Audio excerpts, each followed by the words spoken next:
Hello, everybody. My name's Milan Starcic. Welcome to Freedom Rising, a podcast dedicated to empowering individuals on the journey to personal growth, lasting serenity, and freedom from addiction. Tune in and join the movement. Your journey to freedom starts here. We neither represent, promote, or demote any 12-step program or organization. We are merely souls on the path of recovery with the desire to expand our lives and experiences and share them with you. Hello, everybody. Everyone. Welcome to the 101 Dalmatians Recovery Freedom Rising podcast, the 101st episode. I'm Milan Starcic with Co-Hosts Shannon B and Bryant W. And today's topic is removing judgments. Shannon, would you please share what this means to you and why you're happy to discuss this here today? Well, kind of speak for everyone. I think we all at times, fall into that judgmental thinking. I for sure do, and even not with my intention to. So I chose removing judgments because I definitely learned that when I go into, our rooms and our meetings and everything, like not to judge myself as being better or worse off than someone else, or judge on their shares, or judge based on my mood, or take one look around and be like, I'm better than these people, right? Because that's that stinking thinking that leads me back to being spiritually unfit. And same within the rest of life, like whether it's social media, whether it's out and I'm talking to somebody, whether it's work related, just really removing that judgment, hearing a person, taking them for who they are and focusing on the good rather than I don't agree with that, or I don't like that, or because I wouldn't want someone to treat me that way, right? And God doesn't want me to be a judgmental person. So I'm just on the highway to try to be my highest self, you guys, Yeah. Not my highest self, because I've been my highest self before, but my highest level self. Absolutely. And Mr. Bryant, what about you? What does this topic mean to you and why are you happy to discuss it here today? Thank you very much. Very nice to see you both. So I nice. think this topic kind of gets into one of the fundamental areas of dysfunction that was happening within myself, which was very neatly tied into my compulsive behavior and looking for external validation as a young man. Essentially, from whatever age, I developed what I now look at as an unhealthy sense of self. You could call it low self-esteem. And it was something that I had to come to terms with while I was doing the steps. And it became very clear that that was kind of like one of the main underlying issues, which the solution was able to help me get through. And that was my image, my opinion of myself, and how much I was giving that space over to others. And there's like a neat little thing where it's like, not only did I need acceptance from others, I wanted it to be through my lens, like their version of me through how I wanted to see them. So it's like a double powerlessness, and it was through a broken lens. So you can see how that would lead to feeling isolated and all these other kind of words we use to describe being uncomfortable within oneself. So unpacking this whole thing and understanding how many times I had cast judgment on myself and how I was comparing myself to others was an amazing thing to realize, just how unhealthy that is. And I love the new way of trying to approach kind of living and let living, and definitely trying to have a better overall sense of my own perception of me.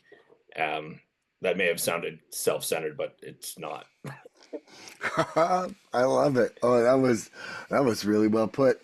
I am so excited to be back here with both you guys. I've got to say I missed you guys last weekend.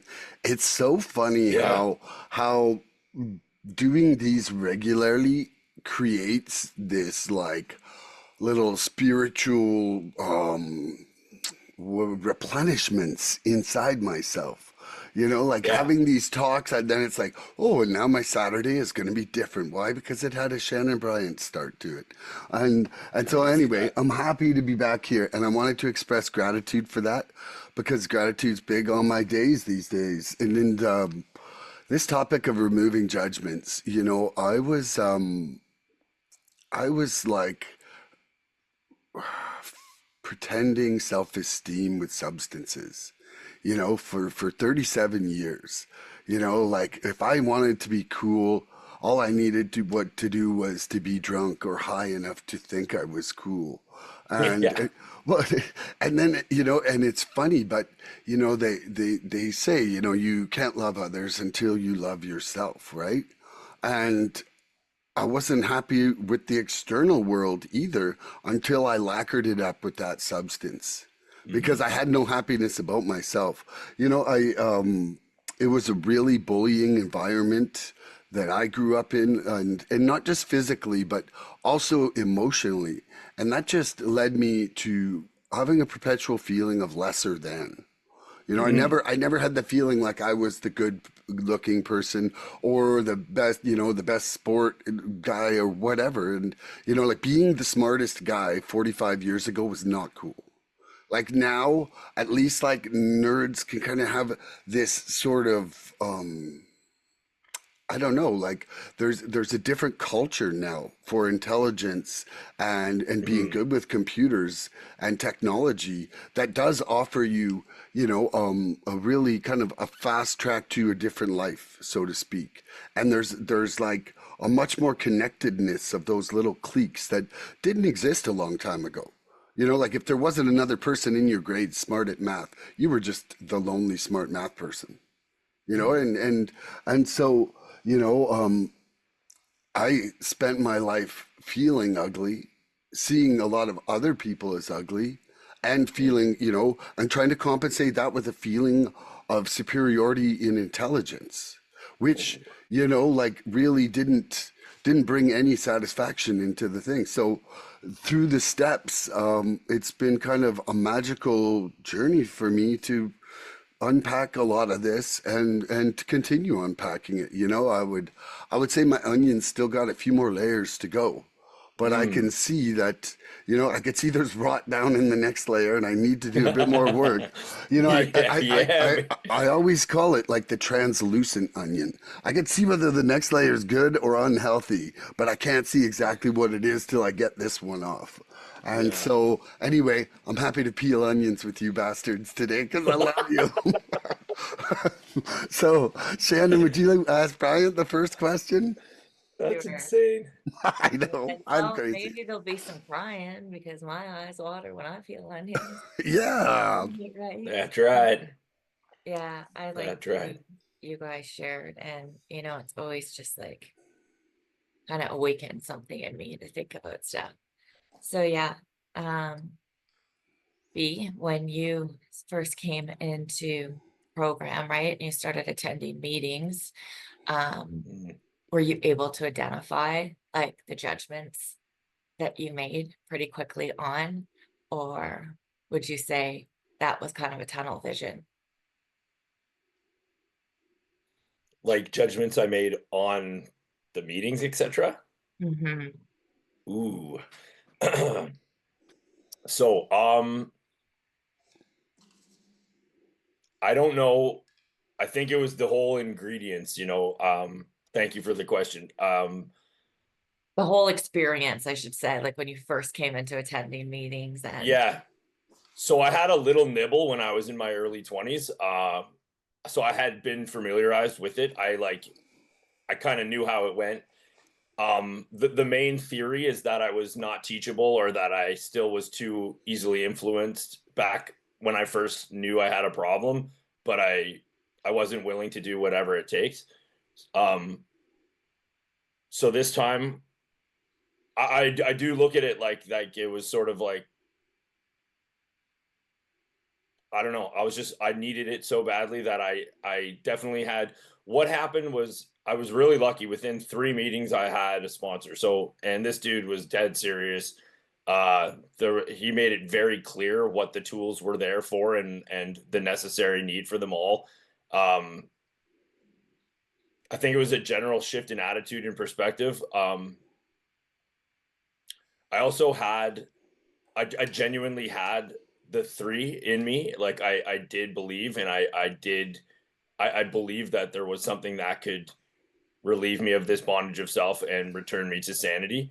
I really did. I could see that there had been this like inner calling. Please stop doing this. Like, I can't do this for you, but when you're ready, like there's a solution. So like, whenever you're ready to stop walking your ass to the liquor store, there is a solution. I'm adding this before I answer the question, just to give some perspective, but I had determined like I'm not going to make friends with anybody here, but I know I need to be here. Like my goal was not social, my goal was not soulmate. It was like I got to just be here, and I know I got to be here. And I was relieved, to be honest. I'll be honest, there's a small part of me that was like, wow, am I ever lucky it didn't get worse? Because you do see and hear some very, very, very challenging circumstances where you're like, wow, I'm actually very grateful that my circumstances are what they are, even though they were really challenging and hard. So there was a little bit of that if you look at comparison, but it usually led to gratitude. But yeah, I mean, I'm sure there was some judging. I don't really fully remember. I know that I was quite focused on getting better. And yeah, I think that's what I have to share for that. Thank you. Thank you. Could you please repeat the question, Shannon? I sure can. Milan, do you feel like you are falling into judgment, either, treatment center, meetings, first kick at the can, kind of overall experience, the rooms? Do you still feel like that happens sometimes? Well, I was at a meeting this winter, and this lady, I loved it. She was visiting Sayalita from Edmonton, and she said, she said, how long does it take to judge a room of people? And everybody's like, huh? And she's like, 1 hour. She's like, just watch me, and I thought that was. And ever since then, I catch myself still doing it, like still like wandering around the room, kind of making up people's stories and from their share or from their lack of share or whatever. And so it's definitely something that I can see myself still struggle with. And sometimes I try to close my eyes so that I stop that now. Well, like I do, like I'll literally just kind of close my eyes or I'll look away so that I'm actually just in kind of an audio absorbing thing. But like before I came to options, I mean, and that was really my first go at recovery. I was like, shit, man, there's going to be these weird, crazy criminal weirdos in there. And I'm going to be like, I'm just like, I'm not under the bridge. I'm not pushing a cart down the road. I'm going to be way out of place. Like I had already put myself as like the cleaner, better addict than the other addicts before I got there. And I did. It was absolutely like that had happened because I thought I was going to jail. Like I thought, like man, when you don't know anything about anything, it's like treatment. It's like, well, I'm going to a facility, and a facility is like jail. So like I called myself an inmate, and everybody who worked there is like, you're not an inmate. We're not, like we're not guards. The door is unlocked, buddy. Like but that was so. I went in thinking that I was going to be in with scarier, dirtier, meaner people than me for sure. And then that was quickly dispelled. I mean, one of my co-inmates was you, Shannon. And so, like, you definitely weren't meaner, nastier, worse off anything than me. And, but, it, I definitely had a period that I would call like the terminal uniqueness period, where it was like I needed to stop seeing the differences and start seeing the similarities because I was definitely keeping myself, like for me, part of why I didn't want to go into AA or CA, it was like I had this special combination of addictions that nobody would understand. You know, like I remember thinking, no, nobody's really going to understand because their alcohol doesn't affect them like this, and they don't have this superhuman tolerance to coke like I do. And it was like, it was absolutely ludicrous. Like, you What a know, gift. what a gift. It really was. It really was. But it kept me out and it kept me stupid for a long time. Yeah. And so I really I try harder now to see that light inside people versus that shadow. You Yeah. know, like I think that that's if I seek the light in people, then I can identify with them. And if I Yeah. just look for the shadow, I will see like it'll just I'll taint them negatively in my mind, and then that's hard to back away from, because then my brain just takes like this position like or something, you know. And so I'm grateful though of the awareness now that I'm building about it, and that's all I Hmm. can do is build off that awareness, right? Yeah. You know, and try to bring acceptance into my life. Lovely. Yeah. Thank And you. you, Shannon? Yeah, it's like a default mechanism without even wanting it to be, you know. Yeah. Um, gosh, like I can remember walking in a meeting. I don't even know how many months I was at that point, taking a look around and going,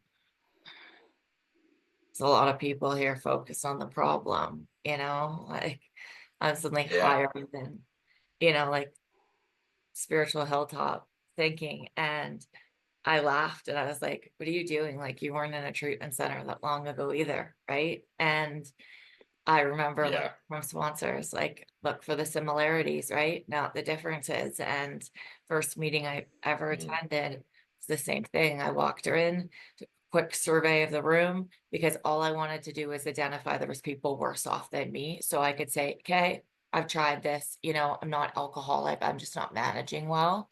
And thanks for the information out, right? But then as soon as people shared, Yeah.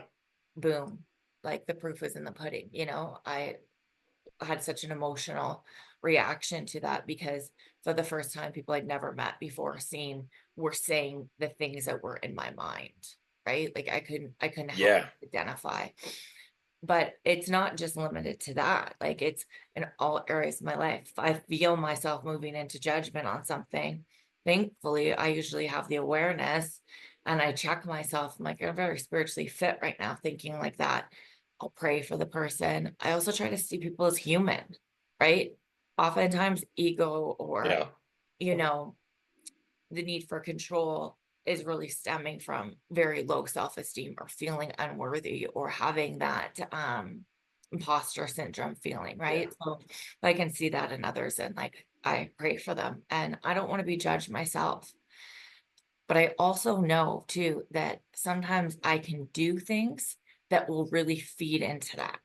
Like doom scrolling, for example, right? Like going on social media as a Ooh. distraction for my own you know, irritable thinking and go and judging right through. And I'm like, what am I doing here? Like I'm feeling grosser and I'm just feeding into that and it's shifting my mindset. So I'm like, don't do that. Like Yeah. I know things that can put me in that, right? It's like I almost perpetuate my own misery and my own sick thinking. So I try to be Wow. more aware of that. Love, tolerance, compassion, right? Like that's our code. So got to be able to show that to people. And I can exercise that so well in my family and in my loved ones, right? But catch me on a little bit of an off day or an off hour, Ooh, yep. you know, like yesterday's a prime example, like exhausted, been away, you know, other factors in me as a woman is like making me a little, you know, and The old moon. at the airport, and I'm like, you gotta be kidding me. You know, I'm getting on a flight and these people behind me are talking a mile a minute. And I'm like, it's 9 o'clock. stop talking loud. People are tired, like what? Hello. Or lead and trying to get off the plane. It's like after 11, they're yapping away. And in me, I'm like, I should turn around and give them a look like it's inappropriate to be talking that loud at this time. What? Yeah. Then I gotta wait for my bags that purposely I know take the absolute longest so that, God's challenging me in that situation.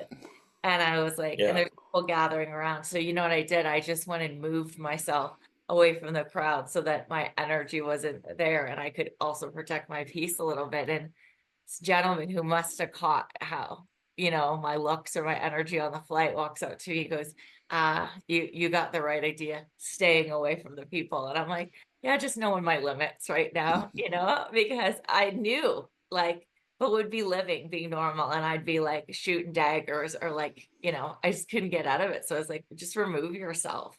And then I laughed because I'm like, it's taking the longest out of all the flights listed for the bags to come off, like, okay, I get the lesson here. Like, how about being thankful and grateful?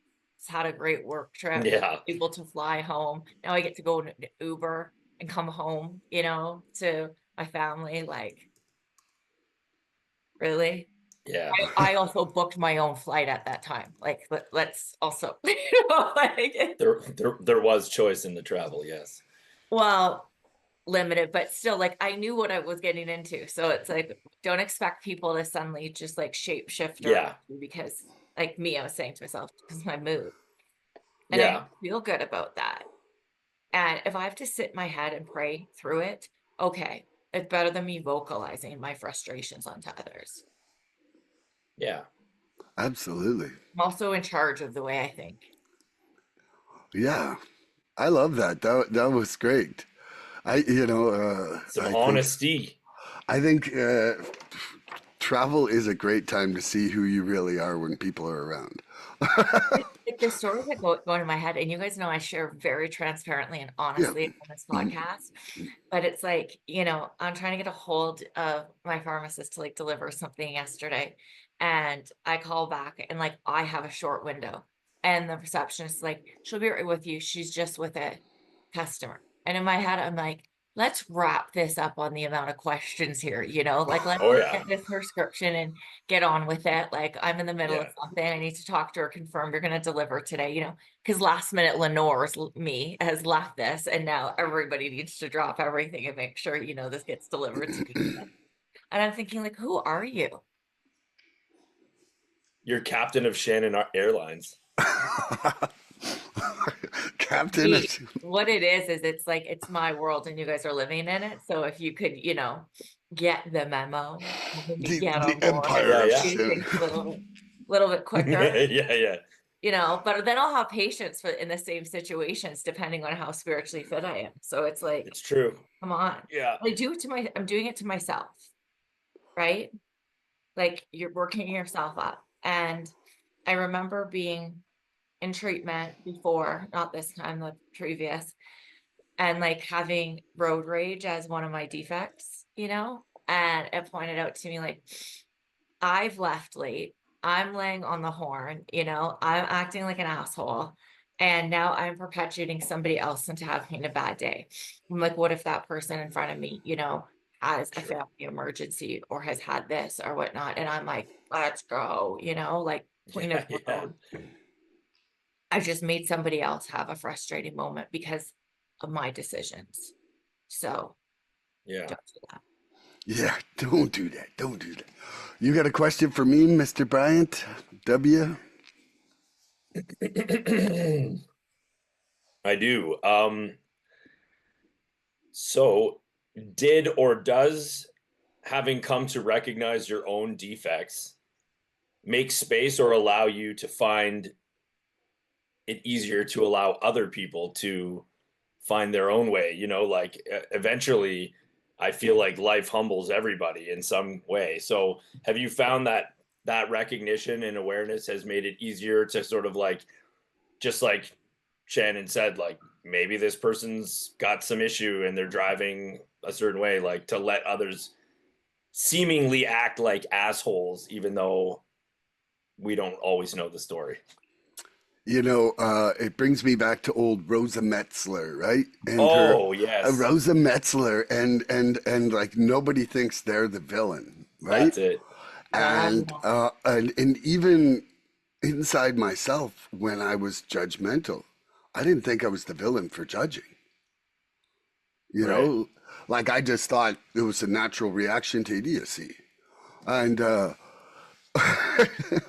it's all right. It's all right. Like I'm being honest. Like, and what I've come to see through looking through some of my delusions, maybe not all of them yet, but at least the ones that I've been able to recognize. Like first of all, they might be tired.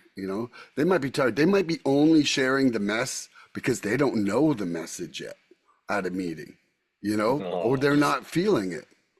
And like, because I know, like, when Shannon was saying earlier, like sometimes early on, like, man, sometimes I'm just like, that's enough mess. That's enough mess. That's enough. I found myself doing it last night at a meeting.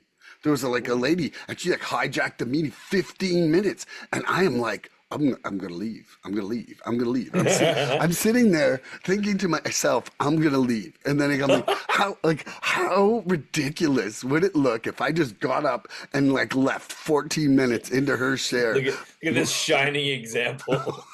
Yeah, I'll show her. I'll show her.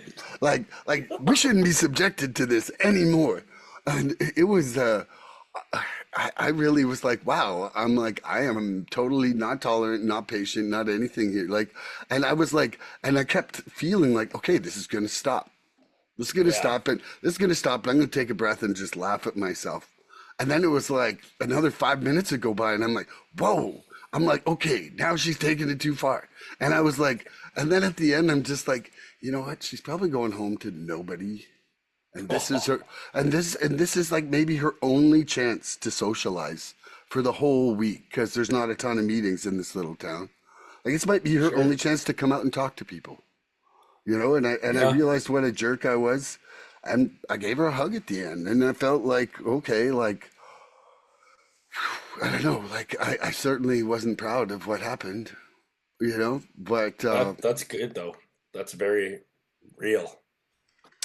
yeah, but it just shows that I got a long way to go on that, But part of my prayers and gratitudes are for tolerance and acceptance, that I have yet to get, and that's building inside my heart. And when I'm praying for it, that's just that's something that's part of my everyday right now.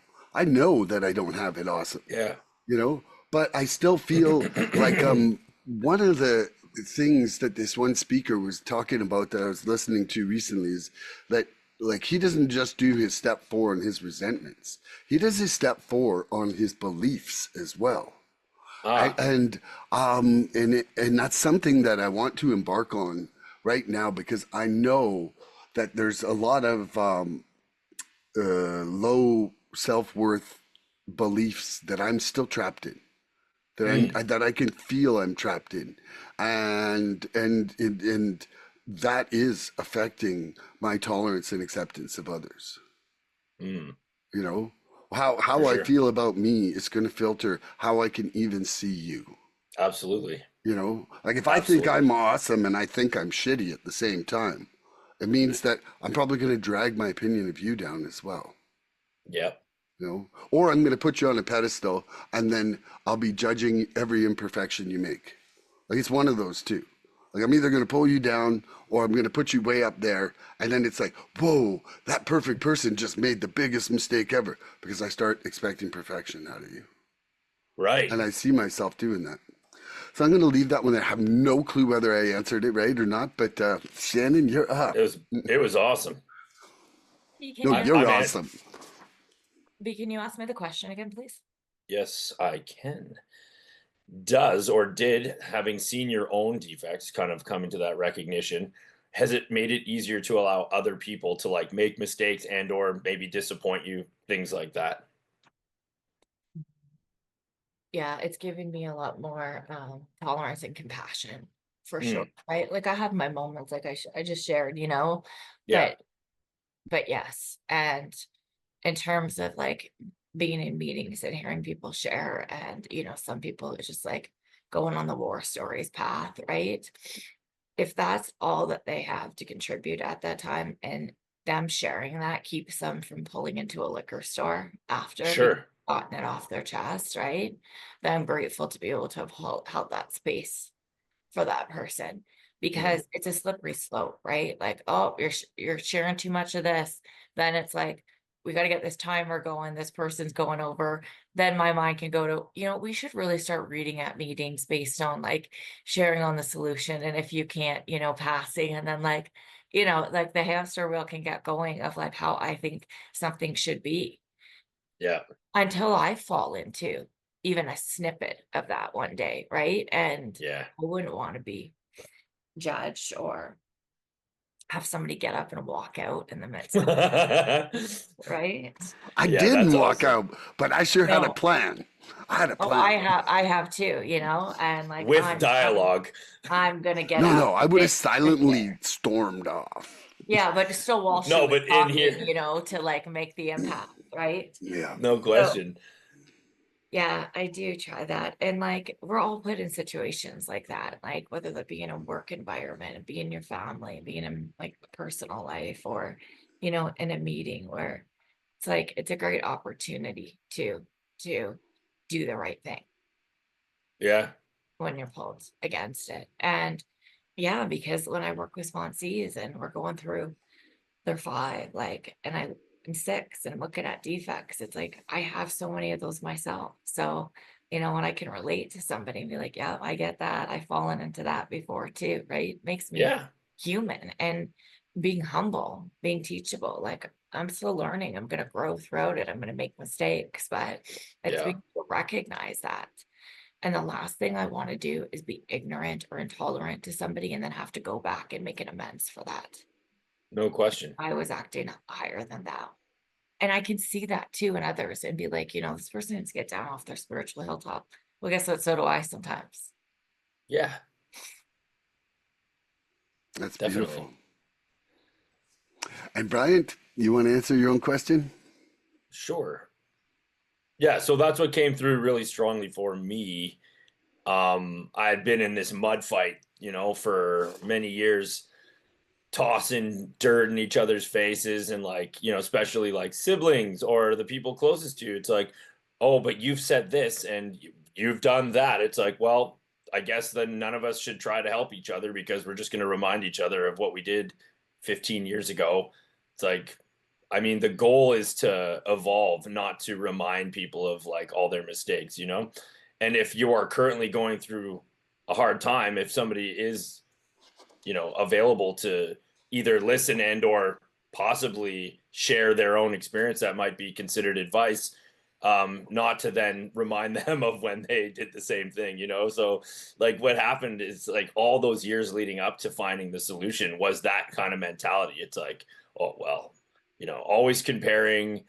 um so when I became really honest about what I had been up to, and I could see where I had been so self-centered and fell short of what the ideal kind of way to respond to situations was, the main thought was just like, you have no right to judge anyone. You've never been your parents, so you don't know what it's like to have you as a son. You don't know what it's like to be your grade 4 teacher. You don't know what it's like to be a fireman. You don't know what it's like to be the prime minister. So like maybe just stop being a fool yourself and see where that takes you. You just don't. I love that.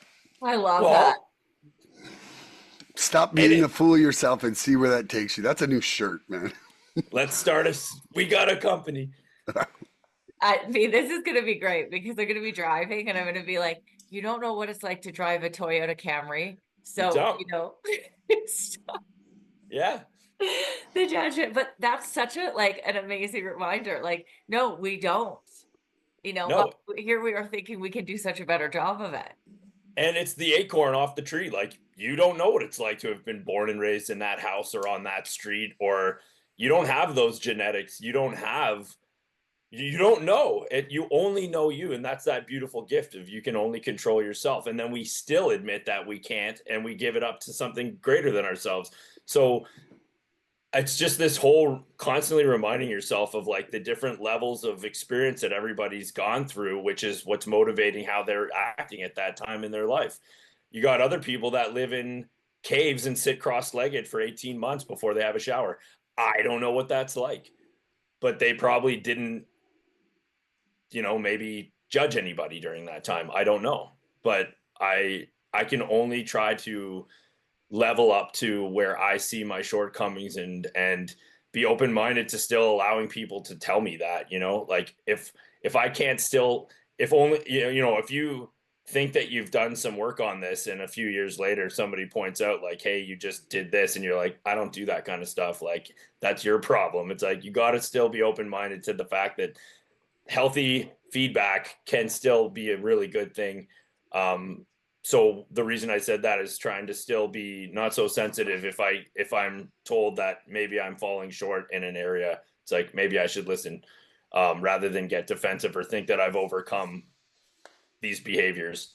So yes, it has made it not easy, but a little easier to just be more observant of how and why people are doing what they're doing, instead of taking things so personally. I think that's the thorn. The thorn is taking things personally. And that's been the biggest shift, because like, I know my own thoughts about myself have changed. So yeah, I guess, yeah, the personality stuff needs to be right sized, something like that. I like what you said about, not falling into that tit for tat, like you did this, I did that, because Yeah. that's like a quick way to take a disagreement and into an argument, right? And Yeah. I know someone like, well, in our fellowship that says, I don't want to fall into spiritual scorekeeping with my life. That's not good. Yeah. Yeah. And I try to remember that too, because like that is recipe for disaster. And it's Very rationalizing. scary. Rationalizing. It's basically saying like, well, I should be able to get away with that because you got away with that. Yeah. Well, yeah. And going from like completely duped to enlightened is a bit of a stretch. So we got to be patient. Yeah, completely duped to enlightened. I love that. And we're famous for like the punishment doesn't fit the crime. You know what I mean? Like, Yeah. something minor said, we've done something major, and it's like, well, that washes that out because this is how you handled that. Yeah. Yeah. I love Therefore, that. I'm better than you. I win. Good night. Like, Yeah. no. I stacked 12 chairs. This person only stacked one. And he could carry 6 at a time. That's right. He's got muscles. Okie dokie, Shannon, I'm going to ask you a question now. Perfect. Judging keeps us in the past. Accepting invites us to live in the present where healing happens. How does staying present help you release old patterns of criticism and comparison? Listening rather than comparing. Big, right? And like, that saying, comparison's the thief of joy. So if Yes. I'm going in and comparing, something like how I am to somebody else, or how I handled something in the past, how this person did, right? Then I'm not staying present, and I'm not even learning. I'm just sitting there getting wrapped up and going back into resentments. That's what keeps me sick. But if I'm present and I'm compassionate, I'm self-aware, I'm loving, I'm showing up the way God would want me to, then there's no room for my mind to start heading back into the past, beating myself up, comparing, judging, right? All things that I'm trying to avoid. I love that. That was wonderfully put. You're so smart, Shannon. Judging keeps us in the past. Accepting invites us to live in the presence where healing happens. How does staying present help you release old patterns of criticism or comparison, Mr. BW? That's a really amazing question. I think that that's your freedom if you can kind of sort that out and have some sort of way of actually doing that. I used to attach things to things. I used to tell a story as to like how and why everything was happening the way it is. And then sometimes you realize that that's my story about what's going on. You sometimes get that reflection when you do an amend or something, and someone's like, "Oh, I haven't thought about that in 10 years," or like, I was actually going through a tough time then myself, so don't worry about that. But in the in this day, is anybody like looking for me? Like, is there like a fleet of police driving around right now looking for me? It's like they're not. And I what I'm trying to say is I could like tell myself a story as to like create anxiety about who I am in the world, and I could completely forget about the fact that I'm here like right this moment. And I've had some beautiful moments in the last couple months because I've been living in the forest. and it's it's sorry, it just cracks me up. And it's just really beautiful. And I'm often alone, and I'm just thinking like, how did I get here? And like, I don't really necessarily feel great about some of the ways I got here. But then I realized that it's okay to be where I am. And as long as I don't attach a scary story about where I'm going, I can actually be where I am. And then I become grateful. Like the other day, there's all these amazing apple trees in the back, and they're all about to blossom. And like, I was on this path, and I'm just like, oh my gosh, it's beautiful here. And it was truly mesmerizing. I was like, everything's okay right now. Like in that moment, everything was okay. But if I attach the story to it, it just clutters that moment, and like I just lose vision of like what's actually there, and I feel a lot less content to be where I am. So I think a lot of it is the story and the kind of like, dust that we let clutter the moment, and that's usually the past and the future for me. And that allows me to accept what I've been resisting, because the moment I get grounded in that space and I feel like I'm connected to where I am, and I could see, maybe I can really get somewhere from here. It doesn't matter where I was or how I got here. Maybe like if I treat this day the best respect I possibly can, I can be more enthusiastic about where I'm going instead of just thinking like life is chronic pain, and that's how it works for me. Because if I can get that little sniff of gratitude, I can accept the things that I've been resisting better, and I find that that's where I find a bit less tension. Yeah. I love that. Well, it's beautiful. Yeah. Judging keeps us in the past, accepting invites us to live in the present where healing happens. How does staying present help me release old patterns of criticism or comparison? Well, the only conscious contact I have with my universe, my higher power, is in the present moment. And when I'm not living there, it's quite often because I have expectations. Ooh. And those expectations are like putting me in the future of what you should be and what you should be doing coming up. That's right. Or I'm sitting in a resentment of why weren't you satisfying my previous expectations? Like I'm like neither here nor there, and I'm gone there both ways. And so Ooh. this trying to be grateful for all moments, regardless of what I perceive their quality to be, is a big part of what I'm trying to push for every day, and in my prayer. And I was just doing it this morning, like things that I feel like I was struggling with, in that, and praying gratitude for the opportunity to grow through this, even if I'm hating it, and it's a really relieving feeling.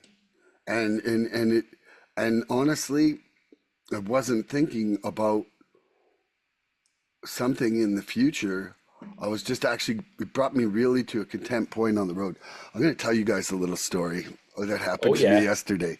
This is like, Please. I have like, my almost like a bi-weekly little epiphany or magical moments, Oh, and then I share them and then we talk about them a lot. And then, you guys help me digest them even further. But this was like my first kind of conversation with the universe occurred yesterday. I cool. was like on my second walk of the day, and it was the first one that I was by myself. And so then I started to do my prayer. And I was rounding this corner, and it was like, the biggest tree that's on our road. Beautiful. Like, it was so beautiful. And so I was giving gratitude for the beauty that I get to walk in. And then I was like, I'm grateful for this breeze. And the breeze just goes across my face. And then I'm like, oh, I'm grateful for this sign. And it goes across my face again. And then I'm really grateful for this connection with you right now. And then it blew down, and like the wind, I saw it hit the dirt, and it went over me and swirled back and blew behind my ears. And Oh, I was like in tears, laughing and smiling all at the same time. no way. And I really feel like there was this physical conversation. It wasn't words, but it was an absolute physical conversation with the universe. And that was Milan's magical moment. Love that. Like, that's a beautiful thing, man. Yeah. So yeah, anyway, I think I'm done on that, but Shannon, do you want to ask Mr. B Dubs another question? Um, okay, B. So talking about removing judgments. Yeah. Um, like I don't know how I'm gonna explain this question, but I know like sometimes I could listen to something and be like, yeah, that's me. I don't Yeah. react, I just listen. And then something happens and I quickly react. So, what type of practices do you do, like as part of your recovery or part of your daily life, to keep you in that acceptance, tolerance, and love of others so that you don't fall into judgment? Is there anything that you like do to keep you spiritually fit, keep you away from that type of thinking? I think one of the most helpful things is having a handful of people who I trust I can share basically anything with, and then getting their feedback. And it's usually very brief before you're like, okay, like, and I mentioned before, there's like a huge component about like keeping that personhood out of it. Like, if I think that somebody's consciously like trying to make sure that my life doesn't go the way that I want it to, like, the coolest thing ever is they talk about the way that my fellow helped me out. He talked about, human instincts, healthy, unhealthy, God given instincts, healthy, unhealthy, and ambition. Because that whole thing about resentments is usually somebody like either like wounded your sense of self and or got in the way of you achieving some sort of ambition. It could have been like a crush on somebody, it could have been a job interview, it could have been using the car when I really needed the car. It could have been I need to sleep and these people are talking on an airplane. Like, when we think that our needs are not being met because of other people, especially if we think they're doing it consciously, that's when you're like go up in flames, right? Like the soul starts burning and the heat gets turned up. And so I really value bringing these insecurities to someone else who has the wisdom to see it from outside. Usually helps quite a bit. And then I like to also remind myself of that thing, what's going on right now. It's like, well, what am I trying to accomplish, and what am I perceiving this other person might be getting in the way of if I have an ambition? And usually I can see it a little more clearly if I remember that. But the minute I just think like this person is consciously trying to affect my life in a negative way, it's the dust is too thick. And what else do I do? Um, I don't know, taking a load off. I think a really good one is if you think about like a really good one for me is when you think of how many things over the years have like done that or created that discomfort in you, and how few of those things end up being that significant. it's like, oh my, like how many times have I flared up like this over something, whatever, and it's like gone. It's gone. It's never gonna matter. It probably didn't matter. Does it matter? Like I don't think it does. And so like always reminding yourself of how many times that has resulted in a better turnout, getting all, like overly concerned with things, I guess you would call it. That helps a lot too. So I do that often. I sort of just take a second to think, how many times have I done this? And is it worth it? Something like that. Awesome. I like that. Thank you so much. Could you please repeat the Yeah. question, Captain? Sure. Is there any daily practices or ways in which you try to keep yourself out of falling into that judgment, or as B just explained, like not falling back into old patterns? Mm. Yeah, I'd say the very first one is sleep. Like I Oh, really try to maintain enough sleep in my life for me not to be jerk face. And when I'm underslept, I backtrack so easily to old patterns. Like we're talking 51 years of Milan versus 20 months. And it's real easy when I'm fatigued to go on to autopilot instead of like the person that I'm actually actively working to create and be part of in my life, right? Another mhm. thing for me that's definitely every day is prayer. You know, Nice. prayer is part of it, and every single part of every single day that I do it, I'm grateful for the tolerance and acceptance that's growing inside me for people, places, and things. Like that's Hmm. one of the things I say because I really am grateful that I'm not who I was before. Like I might not be like I'm still like 1,000 miles from perfect. Like do not get me wrong, but I am still 2,000 miles from where I was. Like I look That's back and awesome. I'm just like, that's not the same person. And even Yeah. even just the fact that I can see that, like before, like it seriously in my first step four, I thought everything was everybody else's fault. And that I rationalized my anger and my intolerance as to something that you were doing wrong. Yeah. It was absolutely that. And I've said it before. I thought I'd have that like lineup of apologies, but so every single day now is me trying to surrender. The last 7 weeks has been, I would call it the surrender 7 of my life, and where Whoa. I'm really like working on letting stuff go, well, and turning it over, and that did way more for my life than 18 months of me still trying to control that part of my defects. Mm. So it's It's yeah, tough. it's tough, but like I do think that understanding that I'm not going to get rid of them and that I have to surrender them Yes. is making it possible. Like it's actually moving in a forward direction when I'm surrendering. And when I'm trying to control it, it's just kind of was plateauing and getting stagnant. And so it's a really beautiful, interesting journey and miracles that I'm on right now. And I'm grateful for it. That's so awesome. Mhm. That's beautiful.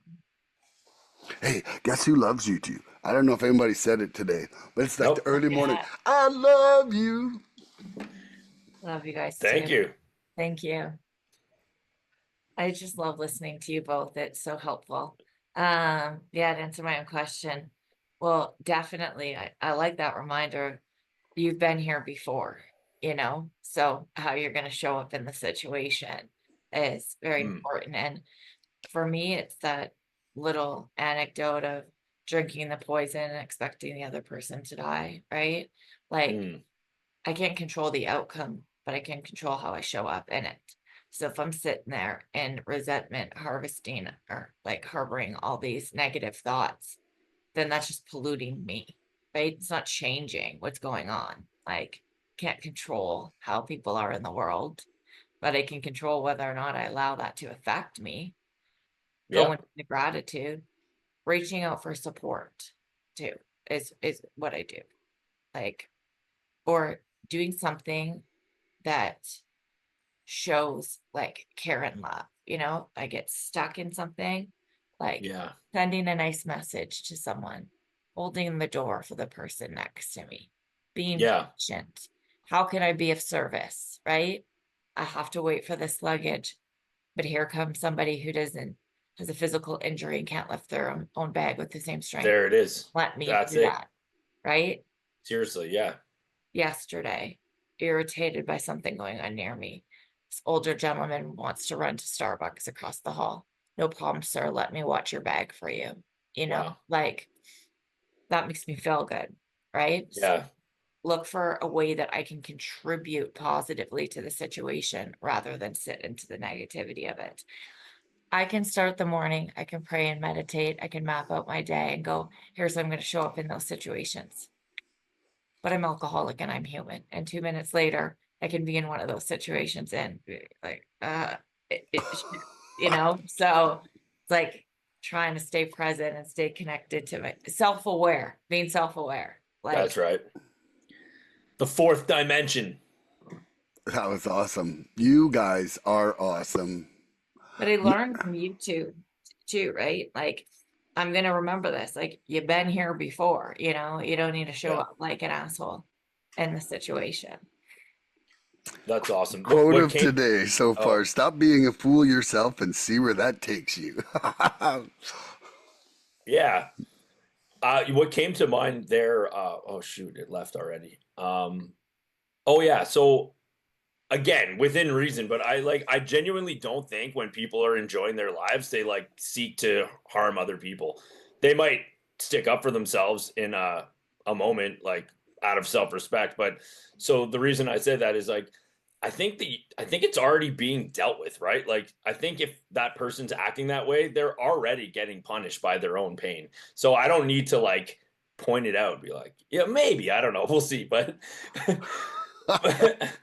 but you know what I mean? Like, Yeah. and straight up, if you're happy in your life, you don't do that shit to people. It's a fact. You don't. So if that You're person right. or if people are acting that way, they're already under a load.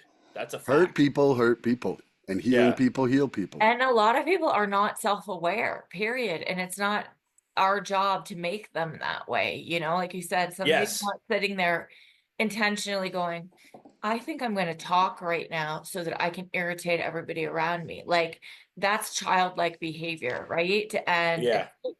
okay, they didn't intentionally do that. Like, and I've Right. learned this over the years. Like somebody asks you for something when you're running late. They didn't time that question because they Yeah. know you're running late to be like, how can I hold this person up more? They're just like being human, Yeah.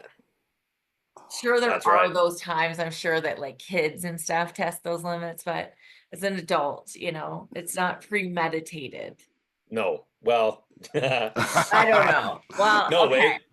It can better. be, but what I'm saying is that I'm for joking. me, when I start to think like that, it's not a premeditated thing that somebody's done. Agreed. It's Yeah. just me thinking that it's that way, No doubt. Yep.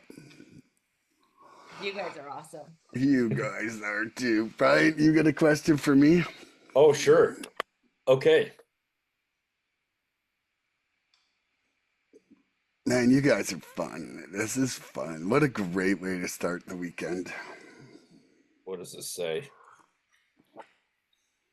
I don't know. You Tell you one thing that keeps me in a reality check, Milan, is when I'm like, well, this is an early morning, and then I'm like, you're an hour ahead of me. So Yeah. Yeah. can't complain, Oh, I didn't sleep tremendously well last night, and then I just woke up at one point, and I was like, you know what? If I get up now, I can just go have a bath. Like I'll go have a bath. It'll start my day relaxing. Not a bad Instead of idea. lying in bed, like uncomfortably not sleeping. So I had a nice long bath this morning. You're always cheery And I remember that from treatment too. Like I'd, get ready Morning for the is day, my come in, time. and you were like, Morning. Shannon, so good to see you. And I was like, You're like, get away. I'm not having my coffee yet. Yeah. no, you just would hug me and then that would be contagious. And I'd be like, you know what? It's not most days that I wake up and somebody's just thrilled to see my face. So maybe we should Yeah. like be real It's true. grateful for this. And I got to take the wins where I can, even if it's in a treatment center, with one of my other inmates. The That's inmates, right. us inmates got to stick together. Because So those funny. crazy support workers like Bryant, they come down on us, man. Go to sleep. I used to love when you guys went to sleep. Game time. Game time. Start nibbling on candy, go into the kitchen. Ooh, that I kid's had even the have to best sleeps when I was in treatment. Sometimes I'm like, what was I doing better there than I was here? I'm like, oh yeah, the responsibility was just to do the work. It wasn't outside life. Man, It's I true. had It's like a complete surrender. Yeah, I might pop back in, just for a good night's rest. vacay. That's what I'm saying. Yep. I was thinking about it. Like, what I'd like to do sometime is go to a treatment center, like in Bali or something. Like, have a They exist. treatment center vacation in another country. Apparently, there's an Go incredible. Sorry. ahead. Mm-mm. Oh, I was told there's like a really brilliant 12-step resort in Thailand. Oh, And it's not necessarily like I think they have a condensed program for like right at the beginning, yeah. but they have like an actual like the whole thing's That's based what on I want the to go 12 to. steps. I want to go. Can we move in We there? should go. Like, can I just live in that colony of it? Yeah. Oh, that would be so I think nice. you can. I think you can. Woo. Question? Okay. Yeah, question. So sort of exactly of everything we're talking about, but it's that idea of like allowing that humility to come through life experience, not through like you showing someone. So can you see now how your ego was actually helping you, in the sense that like our pain becomes our teacher? Can you also allow the cosmos to correct your fellows instead of taking it upon yourself? Yeah. Like, So I wild. feel like I was thinking about this before we got started today. And, there's a lot of times now where I understand or see other people as sick and as where they're supposed to be, and not necessarily like something I need to fix. Like it was a big part of my delusions that everybody I deserved a certain kind of treatment from people. And now, I think that I'm just at a greater point of acceptance where I just don't need to. I don't like it's not my circus, not my monkey, and I can step back Hmm. easier now and have compassion for them because when I see somebody who might be only sharing the mess and not the message, there's also part of me that's like, man, they're gonna feel so good when they do get the message, and they're not Hmm. right now, and it's not my job to be the messenger to them. It's just my job to, you know, to try to love and accept them where they're at. And there's a lot of times where I think that it's less judgmental on my part and more compassion. And you know, sometimes the action of that compassion is just keeping my fucking mouth shut. It's just like, just shut up. Like what you were going to say wasn't going to be nice. It wasn't going to be helpful. And it didn't need to be said by me right now. Like and so I have a much greater ability at biting my tongue than I used to. I still am relatively filterless, Very nice. but it's definitely less meanly so. It's more Nice. positively That's filterless. great. Like I love you guys, and that's it. Love you too. Right? You want to ask Yeah. that to Shannon? Beautiful. Yeah, so I guess we come to the realization that like that identity, that driving force, that insecure self, it ends up being a tool to us finding the solution because it failed us, right? So are you getting better, or can you see how allowing the higher power or the laws of nature to correct people rather than taking it upon yourself to feel like it's your responsibility to correct people? Yeah, tremendously come a long way from that, even as simple as if you don't have something nice to say, don't say anything at all. Not saying anything to show, Isn't that amazing? right? Removing myself so that maybe my energy that's off isn't being pushed onto others, not, sitting there cooking myself in the barbecue, right? By like letting it fester to me, taking a step back, going and praying. Also, the gratitude in identifying, hey, I've been there before too. I'm so grateful that I'm not there anymore, right? And being able to pray for someone else to arrive there or be of service rather than sit there in judgment. And yeah, humility, ego, all those things will really level you, like how Yeah. somebody shows up being impatient, being this, being that. Like I've been all those things. So if I've been able Yeah. to learn from them, the least I can do is show compassion to somebody. And if I'm stuck in such a judgment on it, then why don't I go and contribute positively to something, right? Somebody's Yeah. going off on, the mess rather than the message.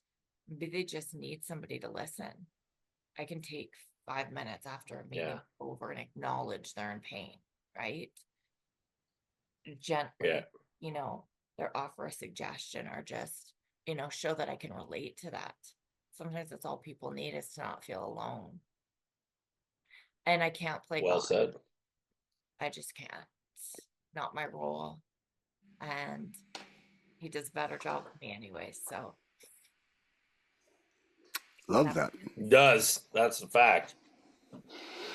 And Magnum, could you please answer your own question? Could you privately investigate it? Yeah, so um yeah, so it's back to that idea of like not being in a position to judge anyone else, and then the recognition that usually poor behavior comes and stems from that whole fear or that insecurity. I think we just lost Bryant there. I think he'll come right back. He had some kind of gap out there. Whoa, it's like magically here and gone. So, anyway, so what's up, Shannon? there you Here we go. go. Here he comes. Coming back in. Are you guys there? We're Yeah. here. Yeah, you dropped out about 2 sentences into I'm answering. sorry. Oh no, Okay. we're really holding it against you, but we love you. We know Brian can't. Magnum PI, just you vanished on a mission and you're back. Just like that. Yeah, I just had to correct somebody. Is it working? Yeah, it's going. Yeah. Okay. Okay. Yeah, so I now can see how that like limited understanding, that insecure, no one had showed me any different. If anything, people that I think maybe could have been a little better at their roles, could have taught me some of this stuff so that I wasn't quite as susceptible. But even then, I think it needs to happen experientially. I guess where I'm going with that is like, I do believe life corrects us. I do believe that the laws apply to everyone. I don't think there's special people that are exempt from the laws. And I think that we get corrected and humbled in order to be more useful. I think that's the ultimate thing is becoming more useful, because the level of self-centeredness and like you could say it's coming from a place of uh ambition or loyalty to oneself, or determination to have this wonderful life for oneself or one's family. But I really do think that the more the actions are based in self, the less likely we are to maybe see kind of like a deeper positive change around us. It seems like everyone has the same opinion, like, oh, people are the worst. Like, I can't stand people. It's like, oh, that's good. That's really good. And then there's like, oh, the world's a mess, you know? It's like, oh, this world is it's a mess. And it's like, okay. And I used to just kind of be in it to win it for me, and I would really like to try to be as open as I can be to learning. I really do want to learn as much as I can now. I used to think I knew some things and I could get through life based on that limited knowledge, and it really was very limited. And you were so sure of your thoughts and feelings about things at that point in time. The final thing I'll say is I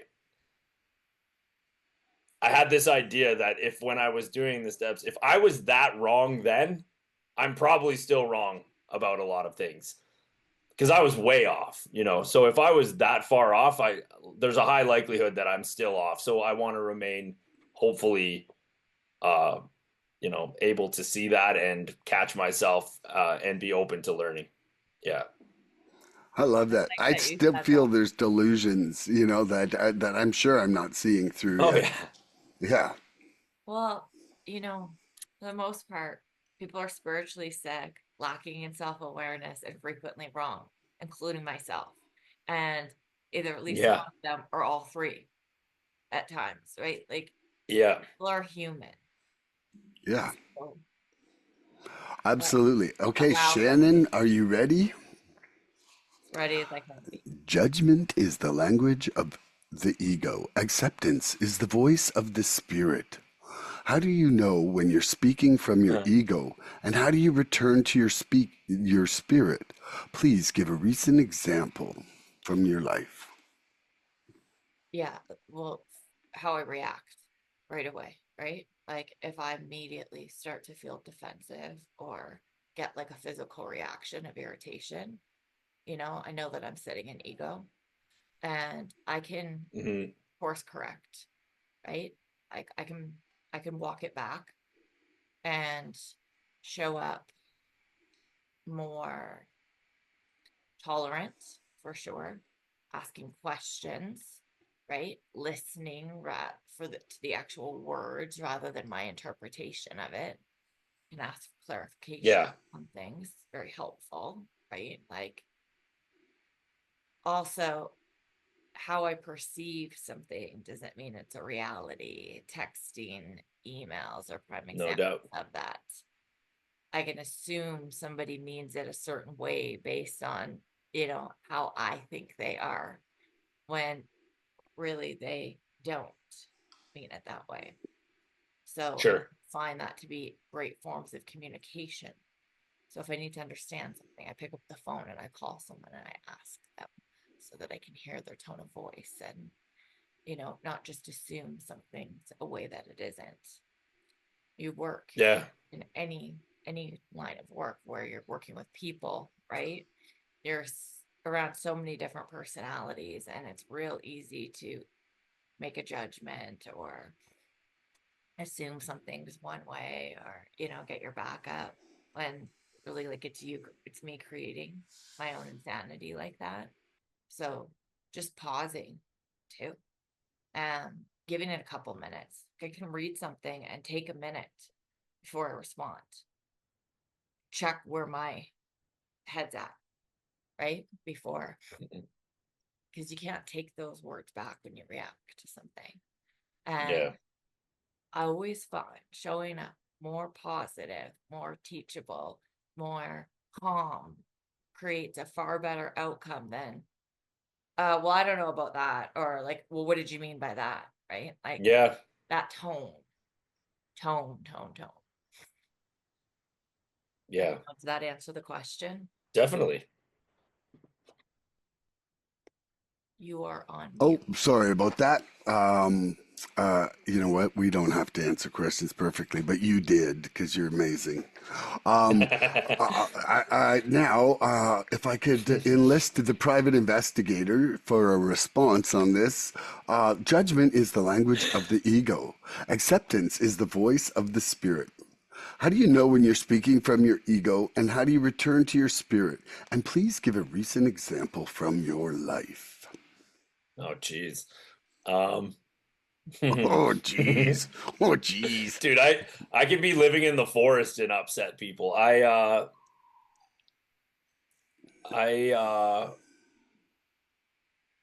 so okay, so I want to be careful here because it seems to evolve. But like, so what I've come to realize is of the ego, and I again, apparently it's like an inherent God-given aspect of the development of this whole process. So there was this whole idea of getting rid of it, get rid of it, get rid of it. It's bad, it's bad, it's the poison. But I think the idea is that the awareness is all it's necessary.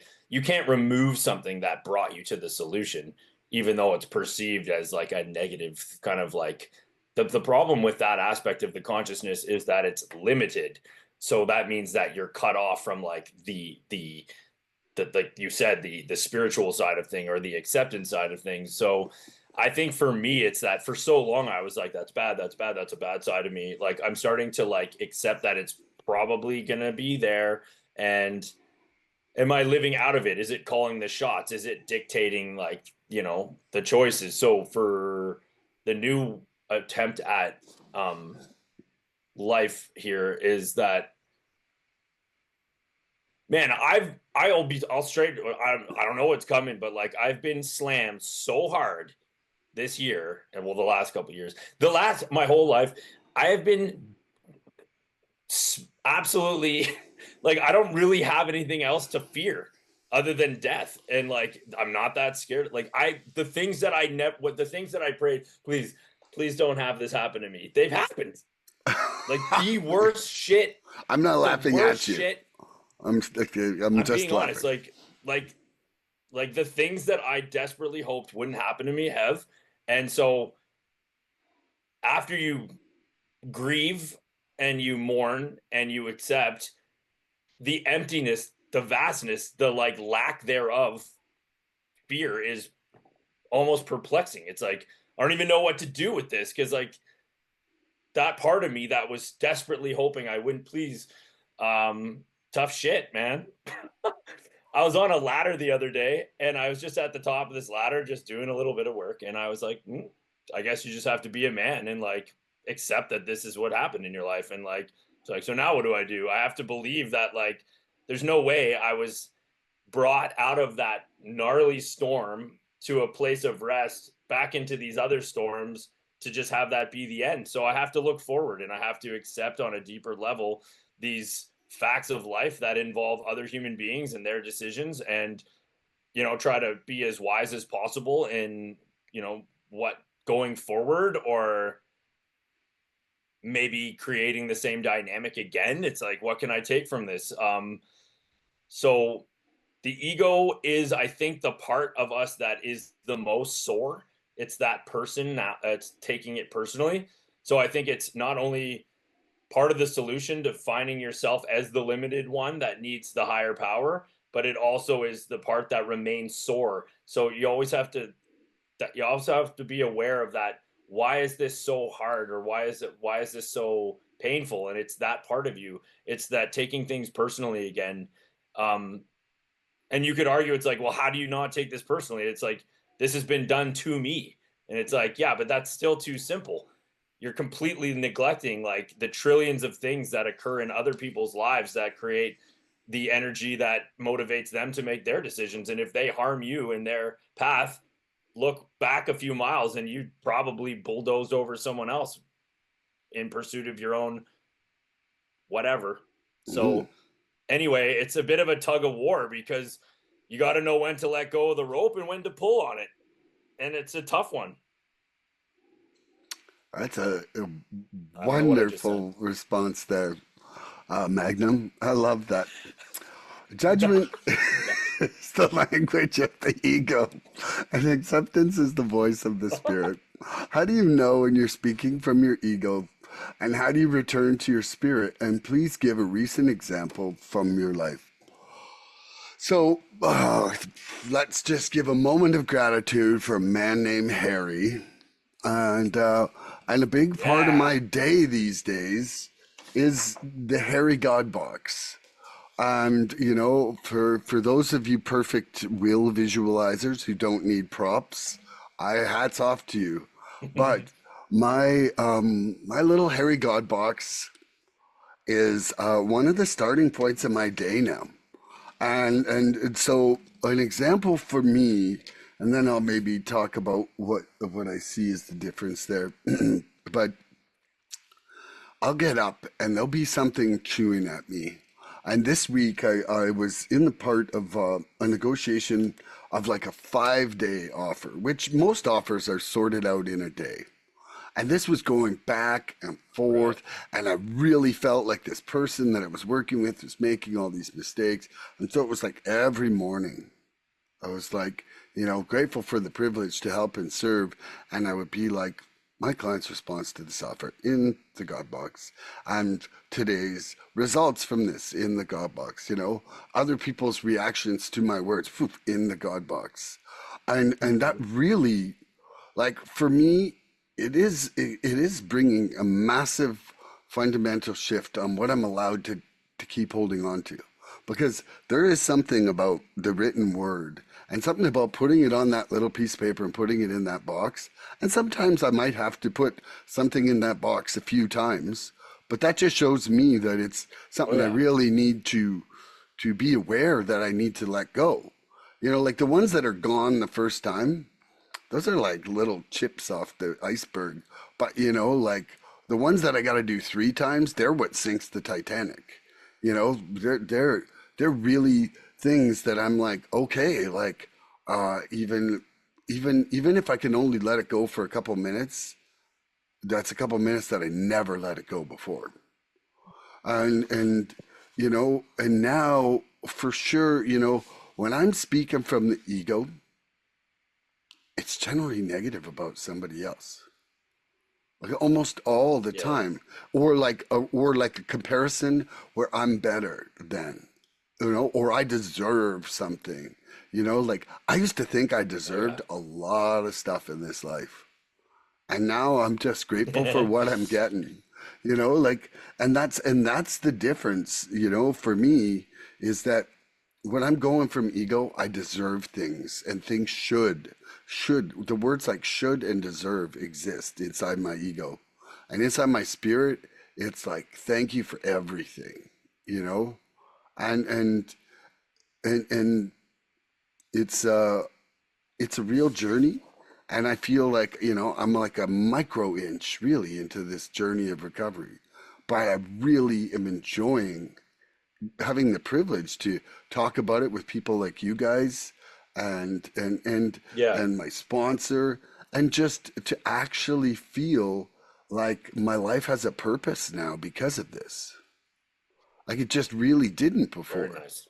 And so I'm going to leave that one there. Now, I figure we got does everybody got another 14 minutes? Can we do a couple minutes of lightning round? Yeah. Lightning round. Okay, Shannon, you ask you ask Magnum. Boom. I got the 1-minute timer set up. Okay, give me 2 seconds. Okay. It's good. lightning round. So just ask a question, quick, right? Yeah. But you got to do it like with a little dance. Like, no, you don't. Dances with defects. That'll be my nickname. Okay.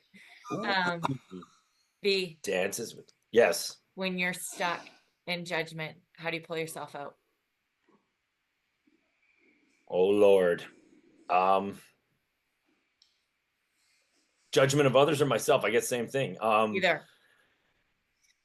I realize that it's not really going to work out to flex that muscle. I have to let it run through me. I'll be honest. It doesn't just stop. I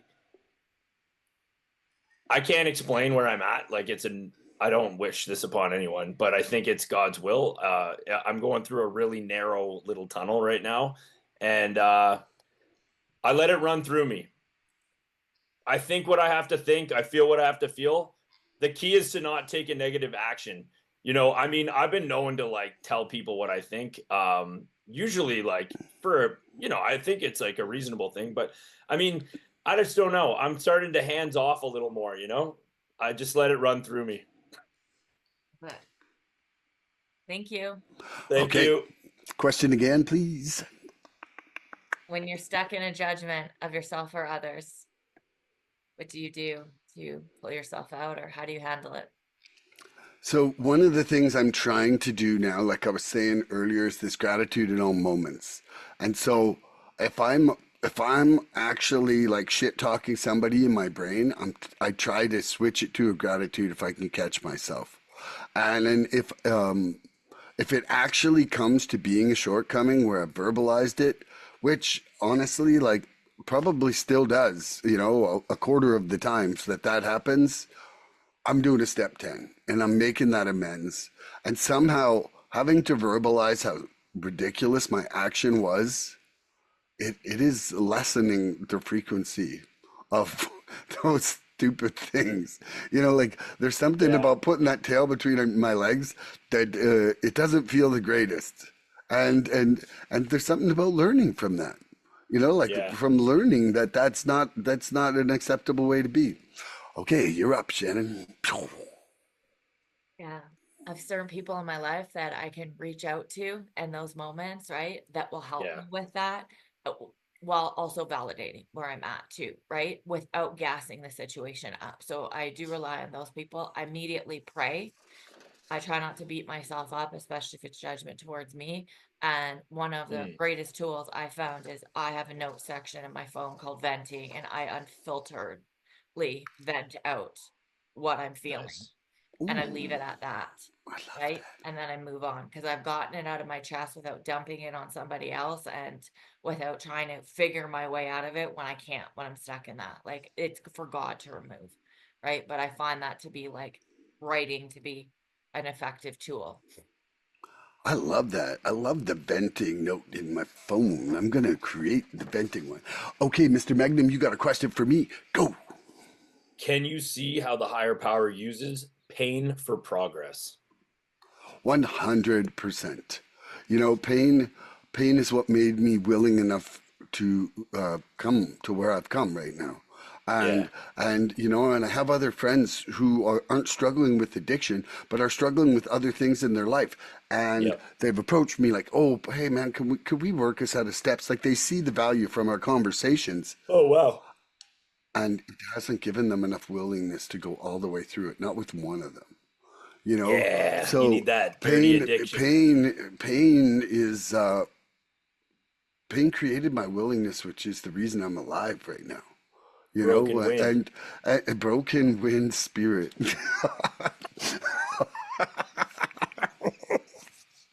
I think I'm gonna leave it there because I'm just gonna laugh for 20 seconds. When you're the best. Can you ask the captain, please, Magnum? Oh, yes, Captain Shan. I, Can you see how the higher power uses pain for progress? yes. Much like, my friend Milan just said here, I had to be in such a, significant amount of pain to want to evoke a change, right? When it came to recovery. And it could be the same thing, but I don't have Yeah. to always let myself emotionally bottom that far. I can, Yes. okay, let's own this and let's shift gears here, right? Yeah. Gratitude is always what I lean on, right? If I'm sitting there and self-pity or sick thinking, then like quickly let's do a gratitude list for what I'm grateful for. Yeah. And I have tools now, right? Like I didn't before. I can also go to a meeting like that. That's a huge one, right? I can be of service to somebody else. Even if it's something as small as like, hey, don't sit in this stuff, go up and go do a load of laundry or prep something for dinner. Yeah. Be an adult. Yeah. Okay, Life on life's terms. life on On life's mine. terms. Watch your Magnum, butt. It gets gnarly. Yeah. could you ask Magnum the question, please? So I do see how I burst out laughing. I think some people, if they aren't familiar with this, would be very shocked at some of the moments of laughter, but like that's what came through for me. Like it required a decade of chronic pain to be willing to do a set of steps. Like I had to be like sick as a dog for like a decade before I was like, maybe I need some help. So hey, it's scary to think about what's required for someone that maybe doesn't have an ailment or a disease like that to be willing to take a deeper look.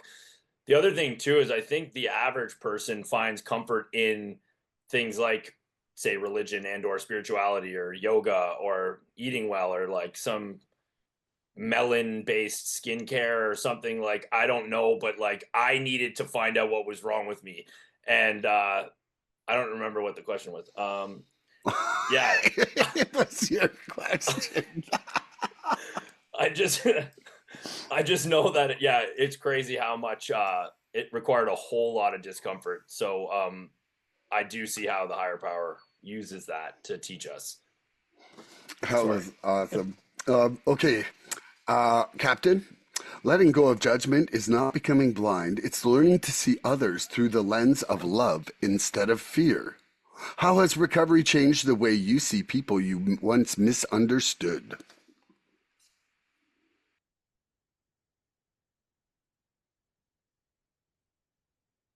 You are Captain Shannon. Oh my gosh, I thought you were asking Bryant the question. I'm so sorry I completely zoned out. My gosh.